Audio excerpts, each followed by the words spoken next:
C'est moi qui vais, donc je suis Jérôme Finoglio, directeur du Monde, qui vais faire quelque chose que je n'ai pas l'habitude de faire, mais on est prêts tous à faire des choses très exceptionnelles pour Daniel Cohen aujourd'hui, animer cette table ronde.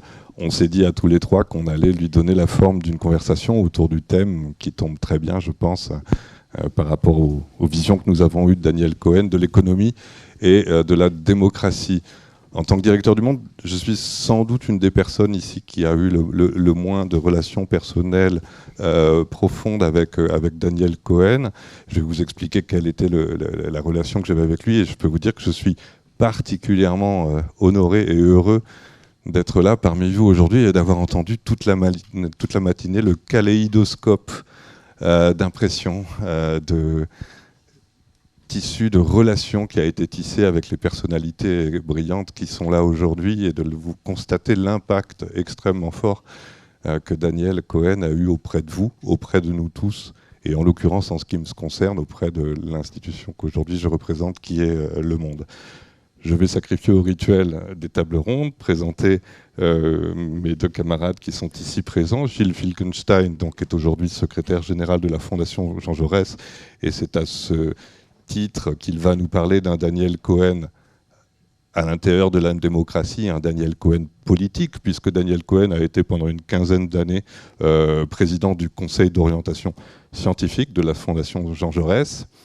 Yann Algan est aujourd'hui professeur à HEC. Il a été, et je tiens à le souligner parce que nous sommes très fiers de ce prix, il a été primé par le prix du jeune économiste que nous remettons chaque année au Monde avec le Cercle des économistes. Vous venez de vous exprimer. Et c'est un prix, quand on regarde la liste, dont on voit bien à quel point Daniel Cohen a représenté quelque chose dans l'économie, dans la formation, dans le lancement des jeunes économistes en France, puisque je pense qu'on peut considérer qu'à peu près la moitié des personnes qui ont eu ce prix ces dernières années sont, peu ou prou, des disciples de Daniel Cohen. Si vous êtes là aujourd'hui, c'est aussi parce que vous avez une chance très particulière, celle de co-signer des livres, des notes avec Daniel Cohen, et aussi de co-signer des tribunes. Et c'est une de ces tribunes qui a attiré mon attention. Il y a quelques jours, on a eu des péripéties capitalistiques au Monde, ça nous arrive souvent. Je vais replonger dans les archives, et je suis retombé sur un texte co-signé par Daniel Cohen, Yann Algan, et plusieurs autres économistes. Il remontait à 2010 et il était intitulé ainsi « 26 économistes se mobilisent en faveur du monde ». 2010, c'est un moment où nous étions en grande difficulté et nous cherchions à mettre en place une reprise des repreneurs privés qui devaient venir nous soutenir. Encore fallait-il les choisir. Et donc ce texte qui est paru fin juin 2010, qui a été signé donc par Yann et par Daniel Cohen, à mon avis, par la moitié, la moitié des signataires sont dans la salle aujourd'hui, et j'en profite pour les en remercier pour ce soutien, je pense, ou vont passer dans la journée, à mon avis. Donc, il y avait un très fort soutien à ce moment-là. Ce qui m'importe là, au-delà du fait que vous l'avez signé tous les deux, c'est de lire la manière dont nous l'avions présenté, le sous-titre qui avait été fait, et qui est ainsi libellé « L'indépendance des médias est le socle de la démocratie ». Donc, on est très directement au cœur de la thématique que nous voudrions aborder aujourd'hui en mémoire de Daniel Cohen. Et je voudrais vous en lire les deux premières phrases. « L'innovation et l'économie du savoir, qui seront les moteurs de la croissance du XXIe siècle en France et dans les autres pays développés, requièrent un État moderne. Or, sans médias libres, il n'y a pas d'État moderne. » Je ne sais pas exactement, c'est toujours l'alchimie des tribunes, on ne sait pas, on les reçoit au Monde, on ne sait pas exactement lequel des signataires a écrit la tribune. Parfois on découvre même après coup qu'un des signataires n'a pas souhaité la signer. Dans ce cas-là, ça va. Je pense que tout le monde était d'accord là-dessus. Donc je ne sais pas, mais je ne peux pas m'empêcher de penser que l'esprit de Daniel Cohen très fortement a guidé la personne qui a tracé cette tribune et ces deux premières lignes-là. Et ce qui est fascinant, c'est que après cette tribune, 2 jours après, nous avons voté massivement pour une proposition dont nous sommes très heureux aujourd'hui de l'avoir choisie. Et ce qui est fascinant, c'est que Daniel Cohen a pu non seulement être un soutien de cette volonté de la rédaction tout en passant avec des capitaux privés de pouvoir rester profondément libre et indépendante, mais Daniel Cohen a pu mettre la main à la pâte. Je n'ai pas des relations aussi profondes et continues avec Daniel Cohen que certaines et certains d'entre vous, c'est l'évidence, mais en revanche, j'ai eu la chance, et c'est ce que je voudrais vous raconter aujourd'hui, de faire partie des rares personnes qui ont pu compter avec un Daniel Cohen, membre du conseil de surveillance du Monde pendant 10 ans, donc membre de ce qu'on appelle notre conseil d'administration, un conseil d'administration d'une entreprise privée, hein, avec évidemment ses considérations, ses contraintes économiques. Et je peux vous dire que c'était un privilège immense. Alors déjà, je mesure la solennité du lieu, parce que pendant les 2 heures du conseil de surveillance, a priori, il n'y a jamais eu le coup de fil à Pauline ou de Pauline. Alors peut-être qu'il y avait une circulation souterraine, je n'en sais rien, mais en attendant, je pense qu'il y avait quelque chose autour de cette grande table qui faisait que c'était peut-être pas l'endroit où c'était où c'était le plus approprié. Mais il faut dire qu'il y avait une telle disponibilité, il y avait une telle bienveillance, il y avait une telle précision, une telle envie d'aider de la part de Daniel dans ses interventions, que bon, je pense qu'il était entièrement concentré par ce qui était en train de se passer devant lui, c'est-à-dire petit à petit la réédification de conditions économiques différentes de celles que nous avions connues, mais de conditions économiques qui, pour lui, évidemment, ne devaient conduire qu'à une seule chose, et c'était écrit dans ce texte, conforter l'indépendance du monde. Donc ça a été des échanges où on sentait cette bienveillance, où on voyait aussi parfois qu'il pouvait être amusé, parce que l'économie de la presse n'est pas une tuyauterie d'une aussi haute précision que d'autres économies dont il a pu avoir l'habitude. Il y avait un côté assez baroque quand même parfois dans les idées qui circulaient, dans nos propositions. Je pense qu'il aurait été très amusé ces derniers temps de voir aboutir le projet de fonds de dotation tel qu'il s'est mis en place ces derniers jours. Je suis très heureux de vous parler dans ce contexte plutôt heureux pour nous. Et je ne peux pas m'empêcher de me dire que ces 10 ans, la manière vertueuse dont les choses se sont mises sur les rails, la manière de plus en plus positive pour la rédaction, sa liberté et son indépendance, ne doit pas à cette présence de Daniel autour de la table. C'est une aide extrêmement précieuse sur laquelle j'ai pu à de nombreuses reprises m'appuyer. Ce sont des conseils toujours extrêmement attentionné et précis, jamais complaisant par ailleurs, quand il savait dire aussi parfois, quand il sentait que nous partions sur une fausse piste, qui allait pouvoir éventuellement nous compromettre l'équilibre économique. Donc c'était un soutien particulièrement précis. Il y a évidemment une deuxième chose que je veux évoquer tout de suite, puis je finirai par vous passer la parole, je le promets. C'est évidemment que Daniel n'est pas seulement un artisan de notre indépendance éditoriale et de ce qui s'est fait pendant ces 10 dernières années au Conseil de surveillance, il est évidemment un praticien de cette liberté éditoriale qui est un pilier de la démocratie. Daniel a écrit dans de nombreux journaux, mais il a beaucoup écrit dans Le Monde. J'ai regardé dans la documentation plus de 150 articles. Daniel les a fait, beaucoup d'entre eux, en tant qu'éditorialiste associé dans les années 2000, à une période où l'éditorialisme était parfois, et parfois à juste titre, considéré comme une forme de maladie sénile du journalisme, où on se retrouvait avec des personnes qui, au nom d'un savoir particulier, se mettaient à écrire sur tout. Je vais vous dire à quel point, et j'en ai relu, je les ai tous lus à l'époque et je les ai relus, à quel point Daniel s'inscrivait totalement contre cette maladie-là de l'éditorialisme qui voudrait en avoir envie, surtout sans avoir de compétences particulières sur les points qui sont abordés. C'était très exactement le contraire. Vous pouvez relire chacun des textes. Ensuite, il a continué dans l'Obs, puisqu'il était au Conseil de surveillance du Monde. C'était plus simple de continuer de cette manière-là. Vous pouvez relire de chacun de ces textes. Nous savons très exactement d'où Daniel parle. Nous savons de quelles compétences il parle. Et nous voyons très bien à quel point c'est exactement le contraire d'un toutologue tel qu'on peut les voir aujourd'hui. Je ne vais pas dire que c'était un toutophile, parce qu'il n'aimait pas tout de la réalité, et c'était aussi ça qui était intéressant. Il pouvait parler à travers son prisme d'économiste, à travers ce décloisonnement que vous avez tous décrit, de multiples aspects de la réalité, mais nous savions toujours que c'était fait avec une honnêteté intellectuelle qui était également une honnêteté par rapport à l'endroit d'où il parlait, par rapport à ses engagements. Et c'est là que du coup je vais m'interrompre quelques instants pour donner la parole à Gilles Finkelstein par rapport à cette clarté-là qui était celle de l'engagement politique, du politique Daniel Cohen que tu as connu, toi, à la Fondation Jean Jaurès. Merci Jérôme. En venant ici, je me disais que j'allais retrouver beaucoup de visages connus, et c'est le cas, et c'est incroyable, et ça fait vraiment plaisir. Et que j'étais heureux d'avoir cette occasion d'apporter ma contribution à cet hommage. Jérôme a parlé tout à l'heure de kaléidoscope. Et en fait, je pense que ce qui ressort, c'est un peu, je ne vais pas dire c'est le contraire, mais c'est l'unité d'un homme. Je pense que nous avons, et ce n'est pas toujours le cas, qu'on a tous connu, à des degrés différents, dans des positions différentes, mais qu'on a connu le même Daniel Cohen. Et que ce qu'on peut, c'est éclairer sous des angles différents une même personnalité. Bon, je pourrais, puisque on doit parler de la démocratie, je pourrais essayer d'étayer la thèse de Daniel comme incarnation des vertus démocratiques, mais ça serait trop facile, parce que je sais que vous en êtes tous déjà convaincus. Et je voudrais essayer d'apporter mon témoignage sur deux éléments. Le premier, Jérôme l'a évoqué, sur la Fondation Jean Jaurès, et le deuxième sur la politique. La Fondation, Daniel a été président du Conseil d'orientation scientifique pendant 15 ans.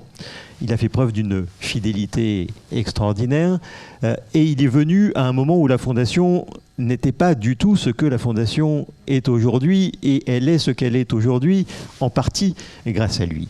Je ne sais pas précisément pourquoi il est resté aussi longtemps à nos côtés, au-delà de notre amitié.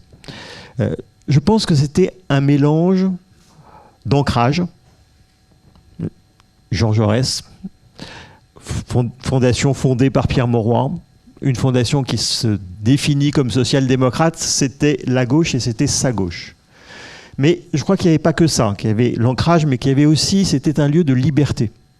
C'est-à-dire que c'était un lieu engagé, mais c'est un lieu qui est ouvert.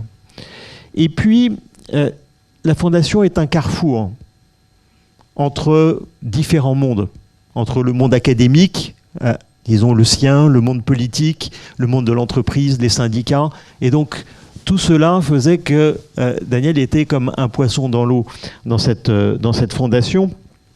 Donc, je ne sais pas exactement pourquoi il y était. En revanche, je sais très précisément ce qu'il y a apporté. Ses travaux, des plus théoriques sur le socialisme à l'épreuve du capitalisme, au plus concret, je pense aux travaux, et plusieurs d'entre vous sont là qui ont participé en partenariat avec les départements sur la mise en place d'un revenu de base. Je pense évidemment à toutes les réunions, mais beaucoup d'entre vous dans d'autres domaines l'ont vécu avec lui, où la stimulation intellectuelle qu'il apportait à la discussion était formidable. Mais j'ajoute un dernier point qu'il apportait, qui était sa simple présence. Dans Usual Suspect, quand on prononce le nom de Kaiser Soze, tout le monde tremble. Eh bien, quand il venait à la Fondation, les responsables politiques français et étrangers, les plus éminents, je ne dis pas qu'ils tremblaient, mais ils préparaient différemment parce que c'est Daniel Cohen qui animait. Et donc, il y a eu tout ça là, à la Fondation. Et puis, je termine par l'autre point, au-delà de la Fondation, par la politique. La politique était, je crois, a été à la fois un engagement par à la fois sa contribution, les thèmes qu'il a mis dans le débat public, et les hommes et les femmes derrière lesquels il s'est engagé, ou en tout cas avec lesquels il a cheminé. Il y en a eu nombreux, mais il y en a deux, je crois, qui ont été, disons, plus structurants. Michel Rocard, évidemment, c'est à ce moment-là que moi j'ai rencontré Daniel Cohen dans ce qu'on appelait le groupe des Arcs, qui se réunissait autour de Roger Godineau, qui m'a permis à la fois de nouer cette amitié avec Daniel et de mesurer une des limites de mon rocardisme, parce que je dois dire que je n'arrivais pas à comprendre comment on faisait pour aller jusqu'aux Arcs et préférer, plutôt que d'aller skier, passer la journée entière à refaire le monde. Là, c'était une de mes limites. Et puis, il y a eu Michel Rocard, et puis il y a eu Dominique Strauss-Kahn. On a préparé une campagne hypothétique, secrètement, longuement, dans des dîners qui se passaient chez moi, avec un petit groupe dont Daniel était. Je garde évidemment un souvenir un peu mitigé de la fin. Mais au fond, je garde un souvenir extraordinairement joyeux de tout le reste, parce qu'il y avait ces dîners. Il y avait un premier point à l'ordre du jour, obligatoire, qui n'était pas écrit, mais qui venait systématiquement et qui était Pauline. On n'en parlait peut-être pas au conseil de surveillance, mais il y avait 10 minutes obligatoires où Pauline était le cœur de la discussion. Et puis, après, tout ce que vous connaissez d'intelligence, d'audace de Daniel, qui font que je garde un souvenir inoubliable de ces moments. Et puis, je termine d'un mot. La politique était un engagement, c'était aussi une passion. La passion de la discussion, et là, vous allez reconnaître sur la politique des choses que vous avez vues ailleurs, le goût de la spéculation intellectuelle, la capacité d'empathie. Je me souviens d'une des dernières discussions, longue discussion, pendant la crise des retraites. Ça commençait par « Alors Gilou ». Et donc là, je savais qu'alors Gilou, on partait pour une longue discussion. Comment Macron peut-il s'en sortir? Inutile de dire que Emmanuel Macron ne nous avait rien demandé et qu'il n'avait pas la moindre intention de nous écouter en quoi que ce soit. Mais il fallait faire tout l'arbre des possibilités, des sous-possibilités, des sous-hypothèses, voir ce qui ne marchait pas. Et puis, à la fin, quelle était la meilleure solution? Et donc, il avait trouvé au long de ce long cheminement la solution qui, intellectuellement, à 100% le satisfaisait. Il fallait que Gérard Larcher soit nommé Premier ministre. Je sais, je vous fais pas tout le raisonnement, parce que c'est pas évident, mais c'était ça. Je lui disais que intellectuellement, c'était peut-être à 100% satisfaisant, mais que politiquement, c'était à peu près à 100% infaisable. Mais on était content parce qu'on avait eu une bonne discussion, et je pense que je parlais de l'unité d'un homme, bah, vous n'avez pas eu nécessairement cette discussion-là, mais que vous en avez eu d'autres du même genre, tous avec Daniel Cohen, et qu'on reconnaît, c'est ça, l'unité d'un homme, les mêmes qualités.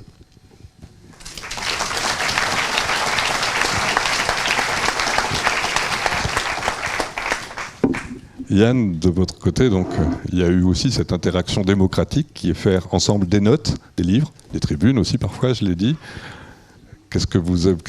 Comment vous pouvez nous raconter ce mode de fonctionnement avec Daniel? Je vais vous raconter le côté plus l'ivresse, mais merci Gilles, ça résonne tellement avec ce qu'est Daniel.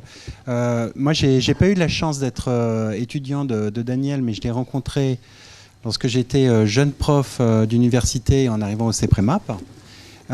C'était assez étonnant de rencontrer Daniel. Il venait d'être nommé directeur du CEPREMAP. Hein. Pour ceux qui ont déjà visité le CEPREMAP, vous comprendrez pourquoi c'était étonnant de rencontrer Daniel là. Pour ceux qui n'ont jamais visité, c'est pas la peine. C'était un espèce de fatras, d'ordinateur, de notes, de geek. Et ça n'avait strictement aucune importance pour lui. L'esprit était au-dessus des contingences, mais même plus. Il s'intéressait à la moindre chose et il était capable de vous parler de passion, de dinars, de modèles stochastiques, comme de grands enjeux démocratiques. Et moi, à l'époque, je commençais plus des travaux de recherche sur les problématiques des valeurs morales, de l'éthique, de la confiance, mais dans des travaux de recherche. Comment est-ce que ça expliquait la croissance ou de la résilience des démocraties. Et là, tout de suite, il me dit, mais c'est bien beau tout ça, tous les graphiques, mais où se situe la France ? Tout de suite, en voyant un peu comment est-ce qu'on pouvait traduire ça plus en réflexion appliquée et en m'encourageant à écrire un premier livre qui était sur la société de défiance. Et c'était le premier opuscule, je crois qu'on va en parler à un moment donné, des opuscules, il y tenait tant. C'est une petite collection du CEPREMAP. Et finalement, ce livre a eu un petit succès littéraire, a eu beaucoup de ventes. C'était très bien parce que les éditions de la Rue d'Homme, je ne sais pas si Monique Contos-Berber est là et si je révèle un secret, mais étaient assez déficitaires. Et là, il me dit... Parce qu'il faisait quand même aussi attention à l'argent, hein, Daniel. Il me dit, c'est bon, on a renfloué les éditions de la Rue d'Ulm, on va pouvoir s'amuser. Et effectivement, on s'est follement amusé pendant des années. Sur les questions vraiment de politique, je crois que Gilles l'a rappelé, évidemment, il avait un ancrage très fort, il avait une boussole, je crois qu'il y avait surtout une boussole en termes de justice sociale, d'indignation face aux inégalités, mais aussi, au-delà d'indignation, d'apporter des solutions qui ne soient pas dogmatiques. En revanche, les questions politiques en tant que telles, elles n'apparaissent pas tout de suite dans les travaux de Daniel. C'est beaucoup plus dans ses derniers ouvrages. Et pour une bonne et simple raison, c'est que Daniel travaille... Ses premiers ouvrages sont énormément sur les grandes contradictions de notre société, surtout les tensions entre la révolution technologique, la révolution sociale et la révolution économique. Et comment est-ce qu'on arrive à trouver un équilibre ? La période des 30 Glorieuses était pour lui une période d'équilibre où il y avait, comme il disait toujours, avec son sens de la formule, un pacte faustien entre une croissance, et même si, bien sûr, il y avait des inégalités, il y avait un travail taylorisé, au moins les ouvriers avaient une protection sociale. Et donc on arrivait à trouver un équilibre. Et puis cet équilibre est rompu avec la société post-industrielle, une croissance perdue comme Albertine, et aussi une société beaucoup plus de solitude, beaucoup moins avec des individus, beaucoup moins encastrés. Et c'est là où il commence vraiment à travailler dessus. Et je vais vous citer, donc nous on a écrit un livre, et je remercie aussi Elisabeth Bessé qui est là, co-autrice, mais juste pour que vous voyez comment il travaillait sur les contradictions et comment il a apporté des solutions absolument admirables. Je lis juste la première phrase, parce que l'introduction, on l'a laissée à Daniel, hein, c'est lui qui les écrivait. Un spectre hante l'Occident, le populisme. Il prospère partout aux États-Unis, au Royaume-Uni, en Allemagne, en Autriche, en Pologne. L'instabilité économique est la force première qui explique la pensée populiste. Mais, parce qu'il y avait toujours des mais chez Daniel, si celle-ci ne s'expliquait que par des facteurs économiques, comment comprendre, comme le souligne Hervé Lebras, que les ouvriers de Champagne-Ardenne votent majoritairement FN, alors qu'ils sont très minoritaires à le faire dans la région Midi-Pyrénées ? Comment interpréter la manière dont la protestation anti-système se ventile entre la gauche radicale et la droite populiste ? Répondre à ces questions exige de prendre en compte une autre crise culturelle tout aussi profonde que celle qui émane des dérèglements économiques. La poussée populiste observée en France et dans d'autres démocraties prend ses sources dans la montée en puissance d'une société d'individus où chacun est conduit à penser sa position sociale en termes subjectifs. Et là, un grand dialogue entre Freud, entre Castel, entre les économistes, entre Bob Dylan aussi à un moment donné. Donc il était vraiment capable de faire dialoguer l'ensemble des disciplines pour répondre. Il affrontait toujours les paradoxes. Le grand paradoxe est effectivement comment est-ce qu'une société qui est devenue si tolérante ces 30 dernières années sur de très nombreuses valeurs, en particulier sur le droit des homosexuels, sur le droit des femmes, est devenue si polarisée politiquement. Et pour y répondre, il était capable vraiment d'invoquer bien sûr l'économie, mais aussi la psychologie, d'avoir un dialogue entre Freud, entre Spinoza, avec Descartes. Ce qui était pour lui, à mon avis, quelque chose de très important, c'était aussi de pouvoir écouter les hommes. Il avait sa base en sciences sociales. Durkheim était son maître, mais je ne sais pas si vous connaissez ce grand débat entre Durkheim et Tarde. Tarde s'est fait chasser de Durkheim en disant non, il faut quand même maintenant regarder les catégories sociales. Et Tarde disait mais non, mais arrêtez d'avoir cette approche scientifique. Là, il ne s'agit pas de copier les sciences pour observer les cellules. Si les scientifiques étaient capables, en biologie, d'écouter les cellules parce que les cellules parlaient, eh ben, ils ne s'en priveraient pas. Donc pourquoi se priver d'écouter les hommes ? Et lui était capable de réunir ce point et en disant, bien sûr, cette société de solitude que l'on retrouve dans Homo numericus, où il montre cette polarisation progressive, très forte sur les réseaux sociaux, dans l'économie, dans la société, conduit vraiment à une rupture populiste, pas pour des critères psychologiques, mais pour des critères, à nouveau en sciences sociales, pour Durkheim, en disant, il prenait toujours cet exemple très parlant, en disant, relisez du Durkheim aussi, lorsqu'on explique le suicide, si c'était vraiment un point de vue psychologique, on devrait avoir uniquement des femmes juives qui se suicident.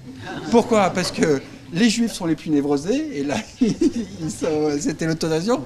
Les femmes sont les plus névrosées, donc femmes juives, alors c'est le combo gagnant. Et pourtant, elles se suicident le moins. Pourquoi ? Parce qu'elles sont encadrées, elles sont encastrées dans des relations sociales, et on a cette rupture. Et de là, vraiment, tous ces travaux qu'on a continué aussi lorsqu'on a écrit des notes sur la crise climatique. C'était très exigeant de travailler avec Daniel, d'être co-auteur, mais en même temps, ça vous élevait. Sur la note qu'on a fait pour le Conseil d'analyse économique pour la crise sanitaire, Vous voyez, on commençait à travailler tout de suite sur mais alors, est-ce que c'est des facteurs économiques? Est-ce que c'est l'insuffisance de masques? Est-ce qu'il y a une rupture logistique? Et Daniel arrivait en disant non, la crise du XXIe siècle, c'est la crise de confiance.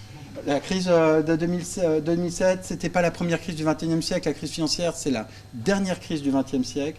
Là, on est dans des crises avec une coordination de millions, de milliards de personnes où on va devoir s'auto-réguler dans nos libertés, faire confiance aux autres, faire confiance aux experts, faire confiance aux scientifiques.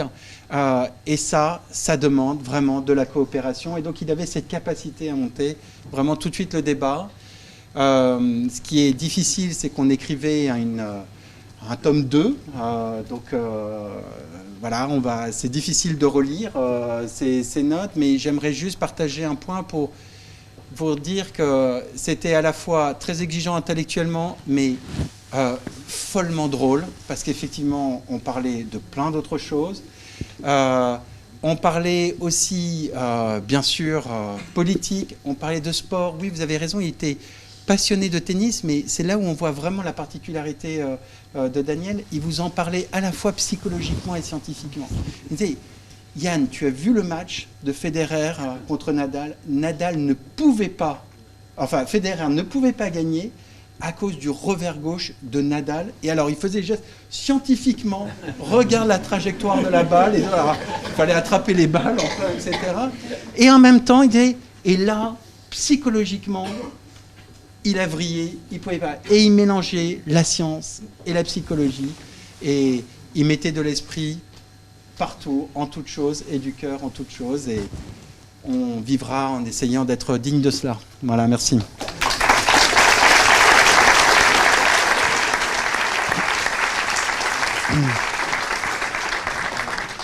Merci beaucoup Yann.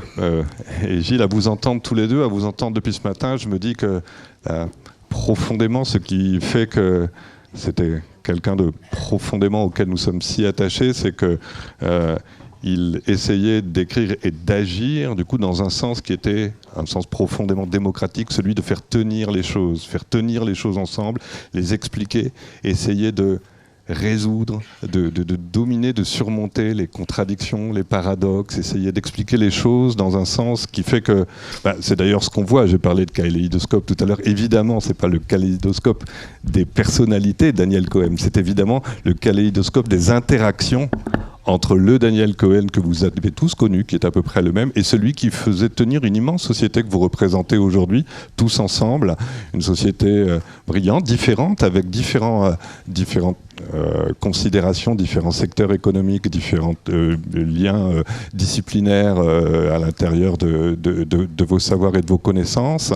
Et ça, c'est quelque chose, un souci profondément démocratique, je pense. Il essayait toujours, et ça se voyait dans ses articles, dans ses écrits, d'aller toujours vers ce qui peut réduire cet écart, cette crise de confiance, ce problème relationnel qu'il peut y avoir, qui est un problème économique évidemment, bien entendu, mais pas seulement, entre les individus qui composent la société. Et c'est en cela, effectivement, qu'il va nous manquer terriblement, parce que si je suis aujourd'hui un lecteur orphelin de ce qu'il écrivait ces derniers temps, les chroniques de l'Obs notamment, c'est parce que j'espère qu'on ne va pas complètement perdre ce point de vue qui est celui d'amener cette volonté de faire progresser en faisant tenir les différentes composantes de la société vers une amélioration évidemment des conditions d'existence de chacun des individus de cette société. Et bien entendu, et ça a été nommé aujourd'hui, des pays entre eux, du Nord et du Sud, etc. Donc on a là, je pense, un fil conducteur extrêmement fort dans ce qu'a été Daniel Cohen et ce qu'il a amené, je pense, comme lien au sein de notre société qui continue, et j'espère continuera, à vouloir faire profondément démocratie. Gilles, un petit mot à ajouter là-dessus ? Non ? Ah, on avait parlé. Bon, c'est moi qui ai fait la confusion.